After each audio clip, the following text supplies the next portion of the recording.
Joining me now is Congressman Khanna, Democrat of California. Congressman, thank you for joining us tonight. I have to begin with perhaps this week's biggest news, and that, of course, is New York Attorney General Tish James filing a suit against Donald Trump and the Trump Organization, including 3 of his children, alleging that Trump overvalued his properties for over a decade and that his children and the top Trump Organization officials were in on it all along. What, if anything, surprises you about these charges? Reverend Sharpton, I'm not surprised because we had oversight hearings about this very topic years ago. And Michael Cohen and other people in Trump's organization basically under oath told the committee that the Trump Organization is overvaluing these properties and is engaged in financial fraud. And he admitted that under oath. So I give the Attorney General James credit for following the law and following the evidence that has been out there.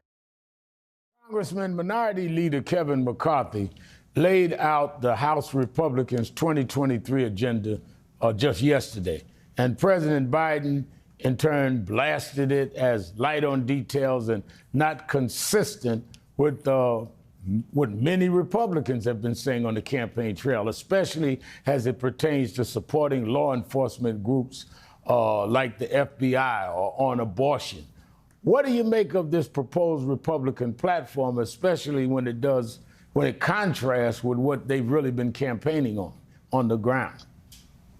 Robert Sharpton, I know you're one for straight talk, so let me just be blunt. I don't care what it says in that document. I'll tell you what will happen if the Republicans take control of Congress. They're going to be talking about Hunter Biden the whole time. That's what happened last week. There was a hearing on oversight about how to get people's lives to be better, and all they wanted to do was talk about Hunter Biden. All they want to do is have investigations into this presidency, and if we give them the power, it's going to be 2 years of obstructionism. And if the Democrats are there, we're going to do more to actually lower prices for the middle class to create more manufacturing jobs. So they put in a bunch of stuff on crime and border, but that's not what they intend to do if they win. Talking about if they take over, let's talk about right now. You're the chair of the House Oversight Subcommittee on the Environment. You've been working with President Biden to refashion his climate agenda. You said that America should win the green energy race. Analyzing it, you really made it an analogy to the space race. Now we see this devastation in Puerto Rico. Why is it still struggling with catastrophic flooding and widespread power outages after Hurricane Fiona, despite billions, literally billions being allocated after Hurricane Maria? Would statehood have helped them out maybe? Well, we should give them the right to choose whether that's statehood or self-determination. And the House Democrats have passed a bill, and it should pass the Congress to give them the right to choose their own governance. Right now, they don't have either statehood or their own governance. President Biden, as you know, has said that the federal government will pick up 1 month of costs of what's happening in Puerto Rico, but we need even more heavy investment to rebuild that infrastructure. And I just want to say that President Biden deserves an enormous amount of credit for the Inflation Reduction Agenda. It is the largest investment in climate that anyone has ever made in any country. And, our grandchildren will be reading about that.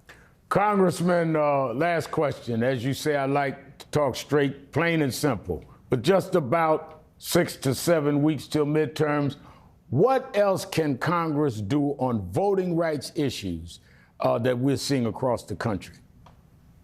Well, Reverend Sharpton, we had Reverend Barber. I had Reverend Barber and 50 clergy up, and they had a simple point. Keep voting on the Voting Rights Act. Keep voting on making sure that the child tax credit is permanent, because that's the difference between someone being evicted or being able to stay in their apartment.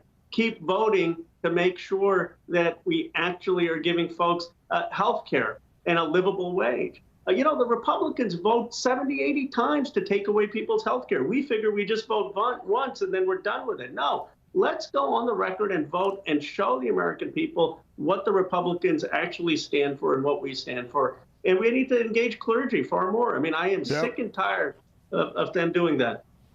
Let me, I said that was the last question, but I have to ask one more. I noticed you in the Iowa. Are you thinking about running for president yourself, Congressman?